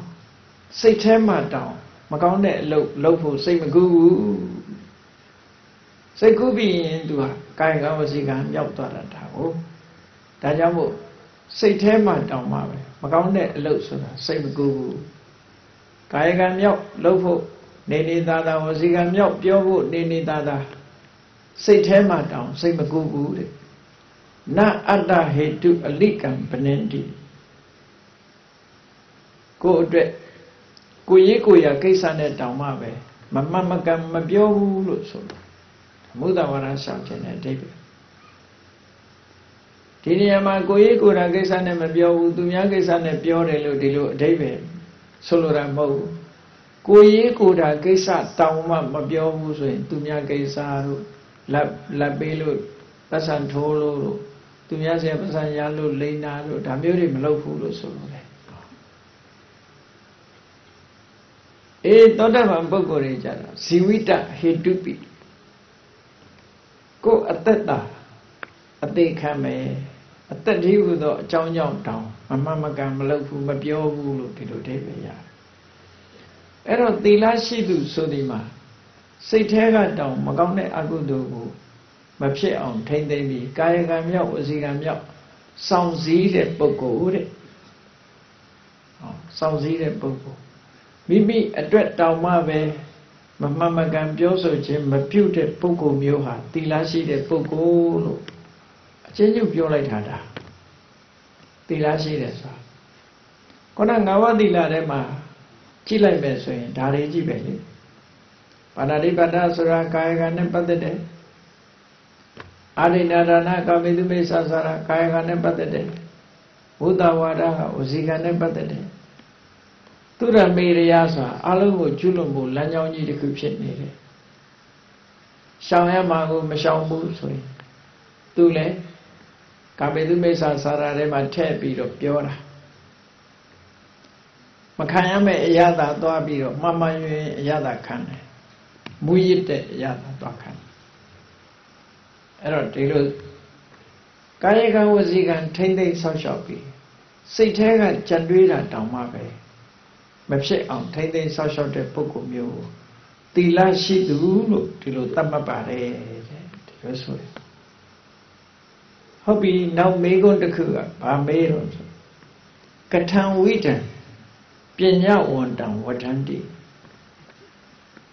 ပညာရှိဆိုတာဘယ်လိုအစဉ်တန်းရှိမှခေါ်အောင်လောကမှာလူတွေကပညာရှိတို့ပညာရှင်တို့သတ်မှတ်ပြီးပြောဆိုနေကြတယ်အခုဒီမှာပညာရှိနဲ့ပြောရမှာဘယ်လိုအစဉ်တန်းဘယ်လိုအရည်ချင်းနေနဲ့ပြည့်စုံမှပညာရှိလို့ပြောနိုင်တယ်လေဆိုတော့ဒီမေကုန်းကိုဖြည့်ပေးထားတာကတော့ဂံဗီရပညာမနတာဖိစိတ်တိတာတကယ်ကိုလေးနဲ့တဲ့ခက်ခဲနေတဲ့ပြဿနာမျိုးတွေကိုကြံစီတွေးတောပြီးကိုယ်ပိုင်ဉာဏ်နဲ့ဖြည့်ရှင်းဆုံးဖြတ်ပေးနိုင်တဲ့အသိဉာဏ်ရှိတဲ့ပုဂ္ဂိုလ်မျိုးခက်ခဲနေတဲ့မိဂုံးတွေကိုတော့ဖြည့်ဆိုရှင်းလင်းပြနိုင်တဲ့အသိဉာဏ်ရှိတဲ့ပုဂ္ဂိုလ်မျိုးပညာရှိတဲ့ပုဂ္ဂိုလ်လို့ဒီလိုခေါ်နိုင်တယ်တဲ့ဟောနောက်တစ်ခုကတော့နစ္စာဟိတံကမ္မကရောတိလောက်တံပညာရှိဆိုဒီမှာအသိပညာနဲ့တွေ့တော်ဆင်ញင်တတ်တဲ့ပုဂ္ဂိုလ်ဖြစ်သည့်အတွက်ကြောင့်ရက်ဆက်ကြမ်းကြုတ်တဲ့မဟုတ်တဲ့အလုပ်ကိုအကျိုးစီးပွားကိုပျက်စီးစေတတ်တဲ့အလုပ်ကိုယ်ကျိုးစီးပွားကိုပျက်စီးစေတတ်တယ်သူတစ်ပါးရဲ့အကျိုးစီးပွားကိုပျက်စီးစေတတ်တယ်အဲ့ဒီလိုအကျိုးစီးပွားကိုပျက်စီးစေတတ်တယ်အလုပ်မျိုးဘယ်တော့မှမလုပ်ဘူးဆိုလိုတာကသူများကိုဘယ်တော့မှချောင်းတွန်းမှုသူများအကျိုးပျက်စီးသွားအောင်ဘယ်တော့မှမလုပ်ဘူးကိုယ်ကျိုးစီးပွားပျက်စီးသွားအောင်လည်းဘယ်တော့မှမလုပ်ဘူးအရာရာမှာအသိဉာဏ်နဲ့စဉ်းကျင်စဉ်းစားပြီးသူ့ကျိုးကိုယ်ကျိုးနှမျိုးရှိအောင်သာကြိုးစားတယ်အကျိုးမဲ့ဖြစ်အောင်ဘယ်တော့မှမလုပ်ဘူးကာလာကတံအဋ္ဌပဒံနာရိစတိအချိန်ခါဆက်ရောက်လာတဲ့အချိန်ခါမှာလှုပ်တဲ့လှုပ်ထိုက်တာဒါတွေကိုလည်းနားလေတယ်သိတတ်တယ်ဘာလို့ရမလဲဆိုတာသိတယ်အချိန်ခါဆက်ရောက်လာတဲ့အထိပ္ပယ်တွေကိုလည်းဘဝရဲ့အထိပ္ပယ်ကိုလည်းပဲဆင်ခြင်သုံးသပ်နိုင်တဲ့ပုဂ္ဂိုလ်မျိုးအဲ့ဒီပုဂ္ဂိုလ်မျိုးကိုပညာရှိလို့သတ်မှတ်ပါတယ်လို့အဖြေကဒီလိုပေးတာပေါ့နော်ဟောနောက်တစ်ခုကမေကုံးကိုဘယ်လိုပေးတော့ဆိုကထံဝိတံသပ္ပုရိတံဝဋ္ဌန္တိလူတော်လူကောင်းသပ္ပုရိတဆိုကောင်းမြတ်တဲ့အရေးချင်းတွေနဲ့ပြည့်စုံတဲ့ပုဂ္ဂိုလ်လူတော်လူကောင်းတော်တယ်ကောင်းတယ်အရေးချင်းဒီလူကတော်တယ်ကောင်းတယ်အဲ့ဒီတော်တယ်ကောင်းတယ်ဆိုတဲ့အရေးချင်းရှိတဲ့သူတော်ကောင်းဘယ်လိုပုဂ္ဂိုလ်မျိုးဟာသူတော်ကောင်းလို့ခေါ်ရမလဲ အဲ့ဒါနဲ့ပတ်သက်ပြီးတော့အချက်တွေကိုဖော်ပြထားတယ်သူတော်ကောင်းလို့သတ်မှတ်ရမှာဘယ်ပုဂ္ဂိုလ်မျိုးတွေလဲအဲ့တော့ဒီစံနဲ့ဒီမှာအဖြေပေးလိုက်တဲ့စံနဲ့ကိုယ့်ကိုသူတော်ကောင်းဟုတ်မဟုတ်ကိုယ့်ကိုသူတော်ကောင်းဖြစ်အောင်မဟုတ်ရင်ကြိုးစားဖို့သူတော်ကောင်းရဲ့အင်္ဂါရပ်တွေလိုအပ်နေသေးရင်ဖြစ်စေဖို့ဒါဟာဒီတုတ္တကရတဲ့ပညာရပ်ပဲပေါ့ဒီလိုဆိုတာပေါ့ဒီမှာယောဝေကတိညုကတဝေတိဒီရောကလျာဏမိတ်တော်ဒလပတိစာဟောတိဒုက္ခိတတတက္ကိသံဒုက္ခိတတတက္ကိသံကရောတိကိစ္စံအဖြေထုတ်ပေးထားတယ်သူတော်ကောင်းဆိုတာဘယ်လိုပုဂ္ဂိုလ်မျိုးလဲဆိုရင်တစုံတစ်ယောက်ကကိုယ့်ကိုကျေးဇူးပြုထားလို့ရှိရင်အဲ့ဒီကျေးဇူးတရားကိုသိတယ်တဲ့ကတိညုကတဆိုတာသူများကကိုယ့်အပေါ်မှာလှုပ်ပေးဘူးတဲ့ကျေးဇူးတရားညူဆိုတာသိတာကတိညုအသိမှတ်ပြုတယ်ဆိုပါစို့အမေဖေကကိုယ်မွေးပေးတယ်လောကကြီးတဲ့လာခွင့်ပြုတယ်ငယ်စဉ်ကစောင့်ရှောက်ပေးထားတယ်ကျွေးမွေးထားတယ်ဒီအမေဖေကကိုယ့်ပေါ်မှာပြုခဲ့တဲ့ကျေးဇူးသိတယ်ဆရာသမားကကိုယ်သင်ပေးထားတယ်အဲ့ဒီသင်ပေးထားတဲ့ကျေးဇူးကိုသိတယ်တစ်ချိန်တစ်ခါကိုယ်ဒုက္ခရောက်နေတဲ့အချိန်မှာဒုက္ခမရောက်အောင်မိတ်ဆွေတွေကအကူအညီပေးထားတယ်ပြုထားတဲ့ကျေးဇူးတွေဘယ်တော့ကဘာလုပ်ခဲ့တာလုပ်ခဲ့တဲ့အချိန်မှာကိုယ့်ပေါ်မှာဘယ်လိုအကျိုးပြုခဲ့တယ်ဆိုတာလေးကိုတသက်လုံးအတိမတ်ပြုထားကတိညုမှတ်သားထားဘယ်တော့မှမမေ့ဘူးဒါငါအတွက်လုပ်တာမဟုတ်ဘူးလို့ဘယ်တော့မှကျေးဇူးကမ်းတာမျိုးမလုပ်ဘူးကျေးဇူးရှိတယ်ဆိုတာမှတ်သားထားတယ်ဒါလို့ဆိုတာပေါ့ကတဝေတိဆိုတာအဲ့ဒီကျေးဇူးတရားကိုထင်စွာသိတယ်ဆိုတာကျေးဇူးကိုပြန်ဆက်တယ်ပေါ့ထုတ်ဖော်ပြောတယ်သိယုံသိတာကတိညုကျေးဇူးကပြန်ဆက်တာထုတ်ဖော်ပြောကြားတာကတဝေတိအဲ့ဒါလို့ကတိညုကတဝေတိလို့ဆိုတယ်တစ်ဖက်သားကကိုယ့်အပေါ်မှာတစုံတစ်ခုလုပ်ပေးတဲ့ကျေးဇူးတရားကိုမမေ့သူပြန်လီထုတ်ဖို့ပြောဆို၍ကျေးဇူးတုံးဆက်သူဟာတကယ်လူတော်လူကောင်းသူတော်ကောင်းအစ်စ်ပါလို့ဒီလိုဆိုတာပေါ့သူတော်ကောင်းဆိုတာအဲ့ဒါငါကျေးဇူးသိတတ်ကြလားကိုယ့်ပေါ်မှာကျေးဇူးပြုတတ်တဲ့ပုဂ္ဂိုလ်ရဲ့ကျေးဇူးတရားကိုငါမှတ်သားရဲ့လားမြတ်စွာဘုရားကကျေးဇူးပြုတယ်ဆိုတာသက်ရှိတ attva တွေတောင်မဆိုထားပြီယတ္တရုက္ခတသာယာယနိတိတေယတယေယဝါအရေးကောင်းတဲ့သစ်ပင်လေးအောက်မှာနေဘူးတွေကလာလို့အရေးခိုးဘူးရင်တောင်မှပဲအဲ့ဒီသစ်ပင်ရဲ့ကျေးဇူးတရားကိုသိရဖြက်လို့ဖြက်စီးနဲ့သစ်ပင်ကျိုးပြတ်သွားအောင်အကိုင်းချိုတာတို့ခုတ်တာတို့မလုပ်ကောင်းဘူးလို့ဒီလိုဆိုတာပဲဒါကျေးဇူးတရားအနေနဲ့ဒီသတ်မှတ်ပြီးတော့ပြောပြလူသားကိုမဆိုထားဘူးမိမိကိုအရေးကလေးနဲ့အေးမြစေတဲ့တစ်ပင်တောင်မှပဲကျေးဇူးတင်တယ်လို့ဒီလိုဆိုတာပေါ့ကျေးဇူးဆိုတာအဲ့လိုသိရမယ်လို့ဆိုတာ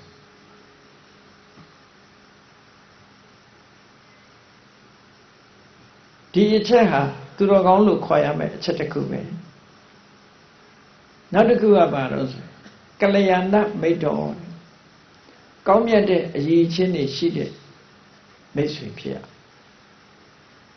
တော့မဟုတ်သူကိုယ်တိုင်ကမိတ်ကောင်းဆွေကောင်းရှိမိမိကိုယ်တိုင်ကိုယ်ကမိတ်ကောင်းဆွေကောင်းဖြစ်မှသူတစ်ပါးရဲ့မိတ်ဆွေကောင်းရှိသူဆိုတာလည်းဖြစ်နိုင်တယ်ပေါ့ကိုယ်တိုင်ကမိတ်ကောင်းဖြစ်ရကိုယ်တိုင်ကမိတ်ကောင်းဖြစ်မှကိုယ်မှလည်းမိတ်ဆွေကောင်းဆိုတာရှိတယ်ကောင်းမြတ်တဲ့အရည်ချင်းတွေနဲ့ပြည့်စုံတဲ့မိတ်ဆွေကိုချင်းတရားကောင်းတယ်အသိပညာတွေရှိတယ်ဘဝမှာမဂ္ဂနဲ့လမ်းကြောင်းပေါ်ရှောက်လန်းတယ်ဆိုတဲ့အရည်ချင်းတွေရှိတယ်ကလျာဏမိတ်တာဓလပတိစ Pawati mấy con suy con đi nè nhé ra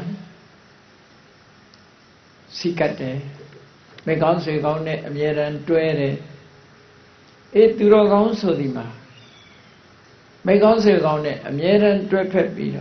mimi cô này là để phát tài mấy con suy con nhé phết đi thế bố cô miêu hà từ đó con bé lúc thì lúc số đấy nó được khử à được khi ta tất cái sản rồi đi cái sản ta số được khử khai khai truy đi luôn xe được khả cháu nị để bố cô ta lý ta ra cứ như xong hết biết là để bố cô hà lại từ đó con bé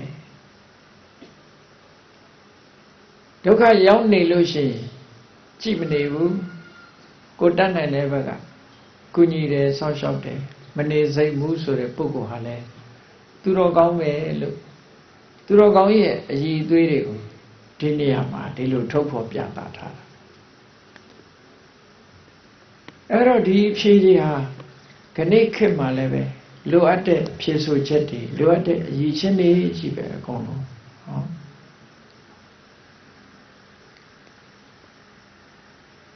nào để cứ gặp à biểu lên mấy con để cứ gặp cái thằng vít nó tì nó sahatiလူတွေလိုရှိတဲ့စက်တည်ဆိုတာအဲ့ဒီစက်တည်တုံးမသွားအောင်စက်တည်ခင်းပိုင်မသွားအောင်ဘယ်လိုပုဂ္ဂိုလ်မျိုးကိုအမြဲတမ်းစက်တည်က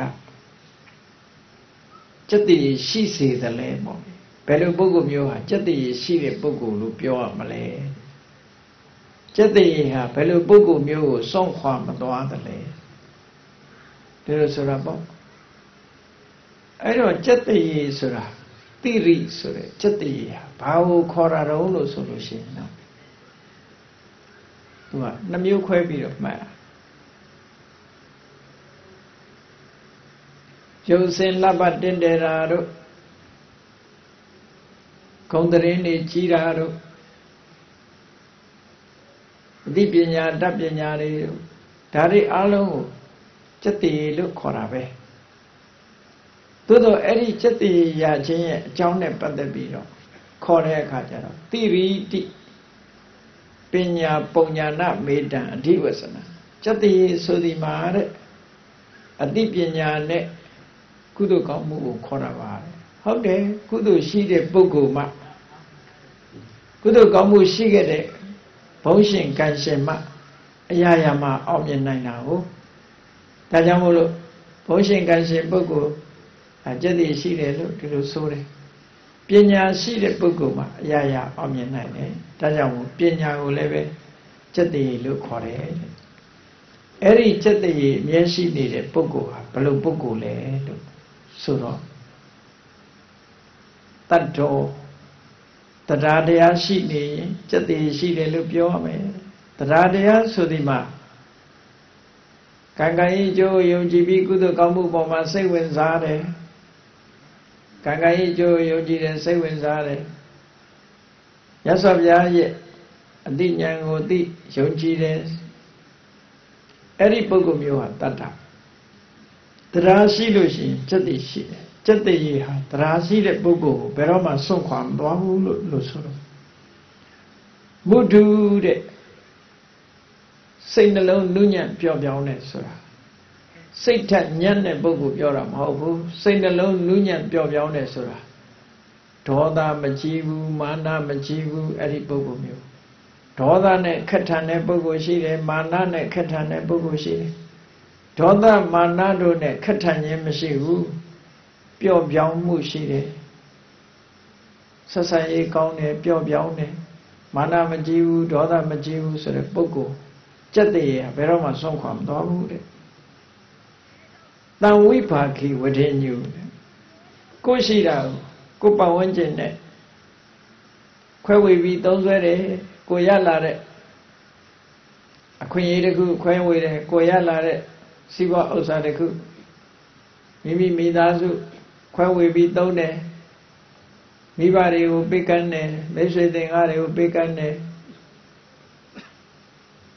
မိမိကိုမိခိုးနေတဲ့ပုဂ္ဂိုလ်တွေပေးကမ်းတယ်ကုသိုလ်ကောင်းမှုတွေလုပ်တယ်တန်ဝိပါကေအဲ့ဒါလို့လုပ်တဲ့ပုဂ္ဂိုလ်ကိုစက်တရာဘယ်တော့မှဆုံးခွာမသွားဘူးတဲ့ဝတ္တညုတဲ့တောင်းခံလာတဲ့ပုဂ္ဂိုလ်တွေရဲ့စိတ်ဆန္ဒကိုသိတယ်ဆိုတာအတိမတ်ပြုတယ်ပေါ့အလှခံလာရင်နည်းနည်းပဲဖြစ်ဖြစ်လှူလိုက်တယ်ဒီလိုဆိုလိုတာပေါ့သင်္ဃာဟကံတခိလံပဏ္ဏဝါစသင်္ဃာကဆိုတာကိုယ်ပတ်ဝန်းကျင်ကပုဂ္ဂိုလ်တွေပေါ်မှာချီးမြှောက်မှုတွေရှိတယ်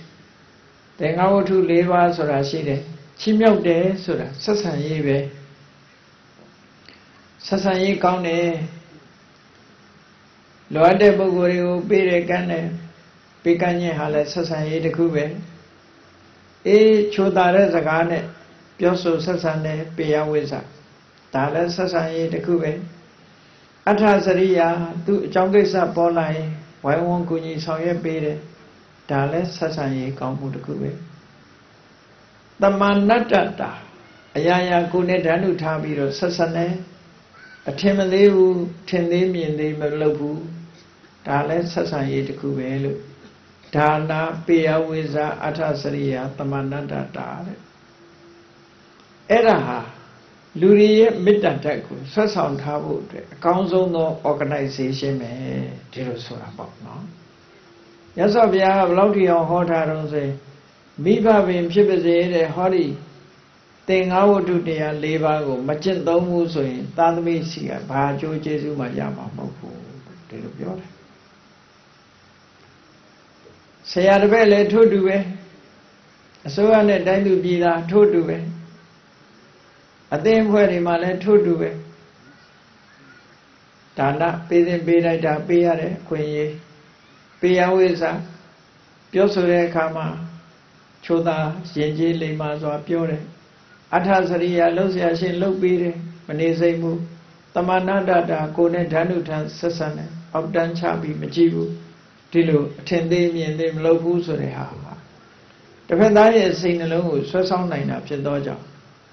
ကောင်းဆုံးသော organization နေလန်းနေပဲလို့ဒီလိုဆိုတာပေါ့နော်ဒါမြတ်စွာဘုရားဟောခဲ့တဲ့သင်္ဃာဝတ္ထုတရား၄ပါးအဲ့ဒါလို့စုစည်းနိုင်တဲ့ပုဂ္ဂိုလ်ဟာအမြဲတမ်းစက်တည်ရှိနေမှာပဲလို့ဒီလိုပြောတာတခိလံတဏ္ဏဝါစာစကားပြောတဲ့အခါပြည့်ပြည့်တယ်ဘယ်တော့မှမောက်မောက်မာမာမပြောဘူးတဏ္ဏဝါစာ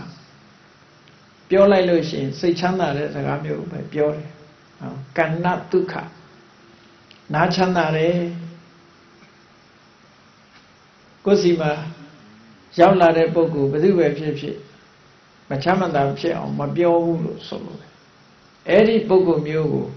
စက်တည်ဟာဘယ်တော့မှဆုံးခွာမသွားဘူးဆိုတော့ဒါလည်းအလွန်မှတ်သားစရာကောင်းတဲ့အဖြေတစ်ခုပဲစက်တည်ရှိခြင်းဘာတွေလုပ်ရမလဲဆိုဟောတယ်မှာတရားတရားရှိပြီးကုသိုလ်ကောင်းမှုပေါ်မှာစိတ်ဝင်စားရမယ်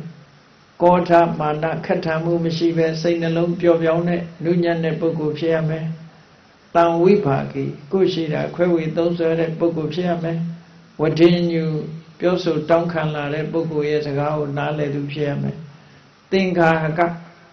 ချီးမြှောက်ထောက်ပံ့တတ်တဲ့ပုဂ္ဂိုလ်ဖြစ်ရမယ်တခိလမိတ်ဆွေရင်းချတယ်လို့တစ်ဖက်သားကိုပြောပြတယ်တဏ္ဍဝါစာနုညံ့သိမ်မွေးတဲ့စကားမျိုးနဲ့ပြောဆိုဆက်ဆံတယ်အဲ့ဒီပုဂ္ဂိုလ်မျိုးဟာစက်တည်ရဘယ်တော့မှသူတို့ကိုဆုံးခွာမသွားဘူးလို့ဒီလိုဆိုတာပေါ့ဒါတွေဟာ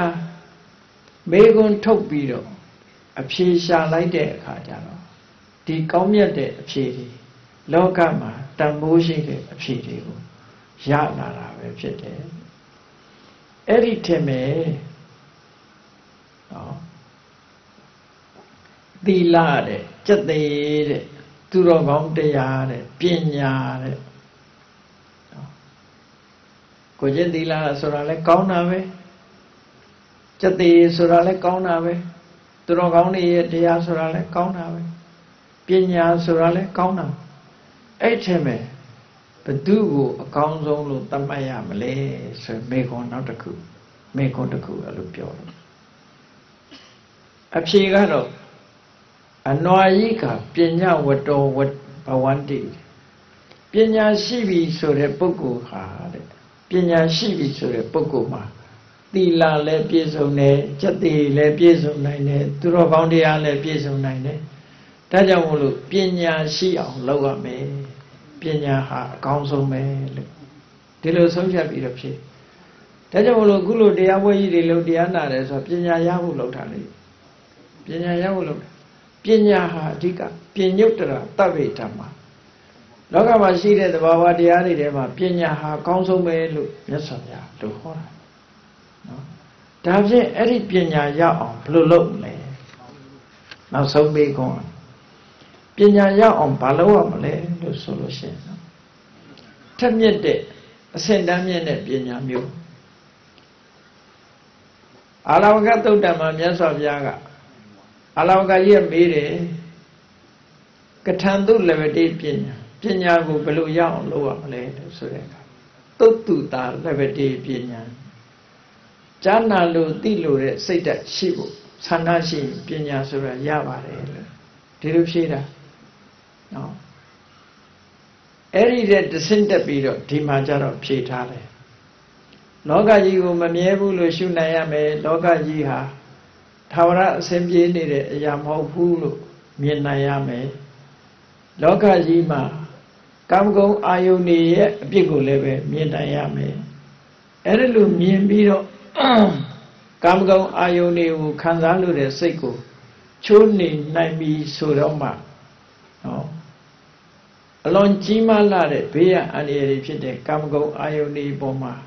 Tweda Murio, Chunami Suroma, Pinya Sura Yala Nine Lu, Tiniama,